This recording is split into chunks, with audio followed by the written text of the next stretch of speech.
வணக்கம் நேயர்களே, நான் யோகா மற்றும் இயற்கை மருத்துவர் ஜெயபால். இந்த வாரம் வந்து பார்த்தீங்கன்னா, இன்றைக்கி யாருக்கு ஒர்க் அவுட் கொடுக்க போகிறோம் அப்படின்னா, இந்த நிறைய பேர் நின்றுட்டே வேலை செய்கிறாங்களே, நின்றுட்டு நடந்துட்டு இந்த மாதிரி ஒர்க்கில் இருக்கவங்களுக்கு வந்து பார்த்திங்கன்னா டிஃபால்ட்டாக பேக்கில் வந்து பார்த்திங்கன்னா நமக்கு ஒரு 70% ஆஃப் த பெயின் இருக்கும்.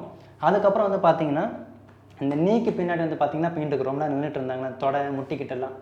ஸோ அந்த மாதிரி பெயின் அவாய்ட் பண்ணுறதுக்கான ஒர்க் அவுட்ஸ் தான் இன்றைக்கி நம்ம பார்க்க போகிறோம். வாங்க ஒர்க் அவுட் போகலாம்.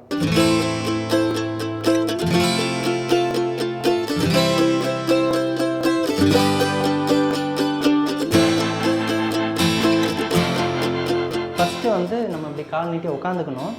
காலை ஒரு வி ஷேப்பில் வச்சுக்கணும்.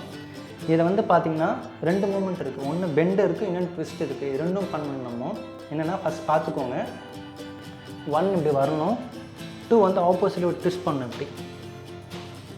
அப்புறம் இதே போல் இந்த பக்கம், அதாவது வலது பக்கம் குனிதிங்களா, இடது பக்கம் இப்படி திரும்பணும், தலை கீழே வைக்கணும். அப்போ தான் நமக்கு பேக்கில் நல்லா நமக்கு நெட்டு உடைய நல்லா தெரியும். இந்த பக்கம் வரீங்கன்னா அப்படியே ஆப்போசிட்டில் ஸ்விங் பண்ணணும். ஸோ இந்த மாதிரி பண்ணிங்க அப்படின்னா உங்களுக்கு அந்த முதுகில் இருக்கக்கூடிய ஸ்டாண்டிங்னால் வரக்கூடிய ஸ்டிஃப்னஸ் நல்லா குறையும். முக்கியமாக இங்கே வந்து பார்த்திங்கன்னா சோயிஸ் மேஜர்னு சொல்லுவாங்க. அந்த மசில் இருக்குது. அதுதான் வந்து பார்த்திங்கன்னா ரொம்ப நமக்கு வந்து இந்த அப்பர் பாடியும் லோவர் பாடியும் கனெக்ட் பண்ணுற ஒரு மசில். அதுதான் அந்த மசில்ஸ் தான் வந்து பார்த்திங்கன்னா நமக்கு ஸ்டாண்டிங் ரொம்ப நிற்கிறப்போ அது ஒரு ஸ்ட்ரென்த்தாக இருக்கணும். ஸோ அதை வந்து ஸ்ட்ரென்தன் பண்ணணும் ப்ராக்டிஸு. அடுத்தபடி என்ன பண்ணணுன்னா, இது கொஞ்சம் இப்படி பண்ணால் நல்லாயிருக்கும். ஸோ காலை எப்படி மடித்து வச்சுக்கோங்க. நமக்கு வந்து இந்த சைடில் இருக்கக்கூடிய ஸ்ட்ரெச் நம்ம ஃபீல் பண்ணணும். அந்த சோயிஸ் மேஜர் மசில் ஆக்டிவேட் பண்ணக்கூடிய ப்ராக்டிஸ் இது. என்ன பண்ணணுன்னா, அப்படி காலோட ஒன்று மடிச்சுக்கோங்க, ஒன்று இப்படி சைடில் நீட்டுக்கோங்க. ஸ்ட்ரெயிட்டாக இருக்கக்கூட சைடாக இருக்கணும். ஸோ இன்னொரு ஹேண்ட், அதாவது இப்போது லெஃப்ட் லெக் இப்படி வச்சுருக்கேன்னா லெஃப்ட் ஹேண்ட் வந்து இந்த ரைட் நீல இப்படி வச்சுக்கணும். கையை அப்படி தூக்கிக்கணும், வலது கையை தூக்கிட்டு ஸ்ட்ரெச் பண்ணிடணும். கொஞ்சம் அப்படி திரும்பிட்டு என் பாடியை இந்த காலுக்கு நேராக சாய்க்கணும். அந்த கையோட திருப்பிட்டு இந்த ஸ்டார்ச்சிங் அப்படின்னா உங்கள் சைடில் நல்ல ஒரு பெயின் கலந்து ஒரு ஸ்ட்ரெச்சு தெரியும். அப்படியே இருக்கணும் ரிலாக்ஸ்டாக. கிராவிட்டி கிட்ட விட்டுணும் உடம்பை. நீங்கள் ஃபோர்ஸ் பண்ணி வரக்கூடாது. இப்படி அப்படியே விட்டிங்கனாலே பாடியே கொஞ்சம் கொஞ்சமாக இழுக்கும். ஸோ அந்த மாதிரி எழுந்திரிச்சிக்கோங்க. திரும்பி அதே போல் ஸ்ட்ரெச் பண்ணுங்க, எழுந்திரிச்சிக்கோங்க. நான் சொன்ன மாதிரி ஃபோர்ஸ் பண்ணக்கூடாது. காலை அப்படி வச்சுட்டு ஆப்போசிட் முட்டி இப்படி பிடிச்சிட்டு கையோட ஸ்ட்ரெச் பண்ணிவிட்டு பாடியை ஸ்லோவாக அப்படி ஸ்விங் பண்ணுங்க. இந்த முட்டியோட க்ரிப்பு ரொம்ப இருக்கணும், பார்த்துக்கோங்க. அப்போ நமக்கு நல்லா ஸ்ட்ரெச் தெரியும். அப்படி கை ஹேண்ட்ஸ் ஃப்ரீயாக வச்சுக்கோங்க.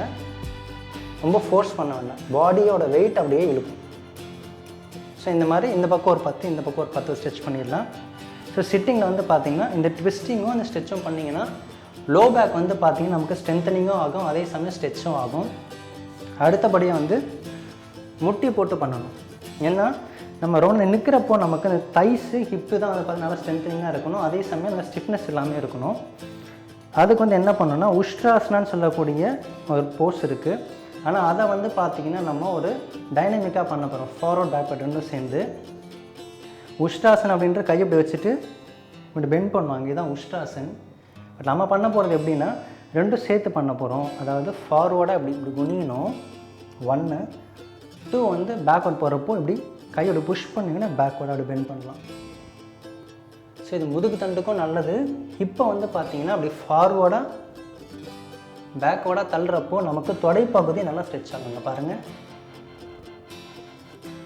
ரொம்ப குனியணும் அவசியம் இல்லை. எவ்வளோ குனியணும்னா குனியணும், அவ்வளோதான். வந்து இப்படி பெண்ட் பண்ணி கொஞ்ச நேரம் கூட இருக்கலாம்.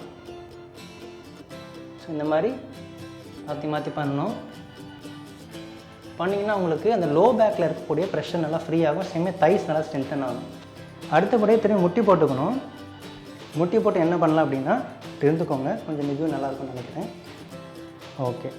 ஸோ இது என்ன பண்ணணும்னா, இப்போ நான் அந்த உட்காந்துட்டு பண்ணேன் சைட் பெண்டிங், அதே போல் முட்டி போட்டு பண்ணிங்கன்னா இன்னும் டீப்பாக உங்களுக்கு அந்த ஸ்ட்ரெச்சு தெரியும். உள்ளுக்குள்ளே அந்த முதுகு தண்டு வந்து பார்த்திங்கன்னா நல்லா ஸ்ட்ரெச் ஆகிட்டு நல்லா ஸ்ட்ரென்தன் ஆகும்னு நமக்கு தெரியும். என்ன பண்ணணும், அதே போல் கை அப்படி ஒரு லெஃப்ட் ஹேண்ட் எடுத்துட்டிங்க அப்படின்னா ரைட் சைட் பெண்ட் பண்ணுங்கள். பெண்ட் பண்ணிவிட்டு இந்த கை அப்படியே கொஞ்சம் வாக் பண்ணிட்டே வந்தீங்கன்னா நல்லா ஸ்ட்ரெச்சு தெரியும். இங்கே நல்லா நசுங்கும். இப்படி இருக்கலாம். அதே போல் இப்படி வந்து இந்த சைடு அப்படியே வாக் பண்ணிட்டே வாங்க இந்த மாதிரி. ஸோ 2 சைடு மாற்றி மாற்றி ஸ்ட்ரெச் பண்ணி பெண்ட் பண்ணுறப்போ வந்து பார்த்திங்கன்னா நமக்கு இன்னும் நமக்கு நான் சொன்ன இந்த சோயிஸ் மேஜர் மசில் நமக்கு நல்லா எஃபெக்டிவாக ஒர்க் பண்ணி கொடுக்கும், நல்லா ஸ்ட்ரென்த்தனிங் ஆகும். இப்போ வந்து பார்த்திங்கன்னா நான் இப்போ இவ்வளோ ஒர்க் அவுட் சொல்லிட்டேன். பட் அதெல்லாம் தாண்டி இந்த நிற்கிறதுல வந்து பார்த்தீங்கன்னா நிறைய பேர் பண்ணுறது டிஃபால்ட்டாக பண்ணுற தப்பு என்னென்னாங்க பாருங்கள், நின்றுட்டு இருக்கப்பா இப்படி தான் நிற்போம் எல்லாருமே. இப்போ நின்னாலே வந்து பார்த்தீங்கன்னா நமக்கு பின்னாடி ஒரு முட்டி பின்னாடி ஒரு பெண்டு இதாகிடும். நம்ம ஸ்ட்ரெயிட்டாக நிற்கிறேன்னு சொல்லிட்டு என்ன பண்ணுவோம் அப்படின்னா பின்னாடி வெயிட் லோடு கொடுத்துட்டே இருப்போம். அதுவே பேக் பெயின் பாதி வந்து நமக்கு முக்கியமான ஒரு காரணமாக இருக்குது. ஸோ என்ன பண்ணால் இனிமேல் முட்டி லைட்டாக அப்படி பெண்ட் பண்ணிக்கோங்க பாருங்கள்.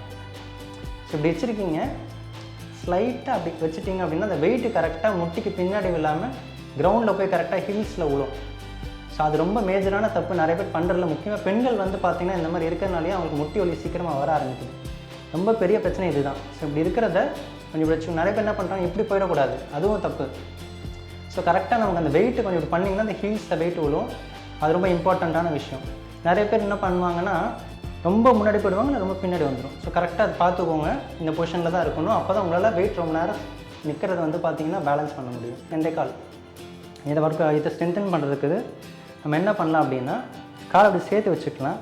சேர்த்து வச்சுட்டு இங்கே பாருங்கள் ரைஸ் பண்ணலாம். காஃப் மசில்ஸ் இங்கே பாருங்கள், ஹீல்ஸை ரைஸ் பண்ணிங்கன்னா காஃப் மசில்ஸ் நல்லா டைட்டாக நமக்கு நல்லா தெரியும். இது வந்து கொஞ்ச நேரம் கூட இருக்கலாம். அப்படி இது வந்து பார்த்திங்கன்னா ஸ்ட்ரென்தனிங் பண்ணணும், நல்லா காஃப் மசில்ஸ் நல்லா ஸ்ட்ரென்தனிங் பண்ணணும். அப்படி கூட இருக்கலாம். இதில் கூட ஒரு வாக் கூட பண்ணலாம், ஃபார்வர்ட் பேக்வர்ட் இப்படி வச்சு வாக் பண்ணிங்கன்னா அதுவும் ரொம்ப நல்லது. என்ன நேயர்களே, இன்றைக்கி வந்து பார்த்திங்கன்னா நின்றுட்டே ஒர்க் பண்ணுறவங்களுக்கு வந்து பார்த்திங்கன்னா ஒரு சில ஒர்க் அவுட்லாம் பார்த்தோம். ஸோ இந்த ப்ராக்டிஸ் வந்து பார்த்திங்கன்னா நான் சொன்ன மாதிரி ப்ரிவென்டிவ் ஆஸ்பெக்டில் மட்டும்தான் செய்யப்படுது. உங்களுக்கு டிப்பிக்கலாக வேறு ஏதாவது முதுகு தண்டில் ஒரு டிஸ்க் ப்ரொலாப்ஸோ இல்லை டிஸ்க் பல்ஜோ இல்லை வேறு அந்த மாதிரி பிரச்சனை இருக்குது அப்படின்னா அது வந்து இந்த ஒர்க் அவுட்லாம் உங்களுக்கு செல்லுபடியாகாது. உங்களுக்கு எதுவுமே இல்லை, ஜென்ரலாக ப்ரிவென்ஷனுக்காக பண்ணலாம் அப்படின்னா இந்த ப்ராக்டிஸ் நீங்கள் பண்ணலாம். இது நீங்கள் ப்ராக்டிஸ் பண்ணுங்கள், ப்ராக்டிஸ் பண்ணிட்டு எப்படி இருக்குன்னு சொல்லுங்கள். ஸோ இன்னும் உங்களுக்கு ஃபர்தராக வேறு என்ன டாபிக் பற்றி பேசலான்னு சொல்லுங்கள், இல்லை என்ன டாப்பிக்கு உங்களுக்கு ரெமடி வேணும்னு சொல்லுங்கள். நம்ம அடுத்தடுத்த வீடியோ அதை ஃபோக்கஸ் பண்ணி பண்ணலாம். மீண்டும் உங்களை சந்திக்கிறேன். நன்றி, வணக்கம்.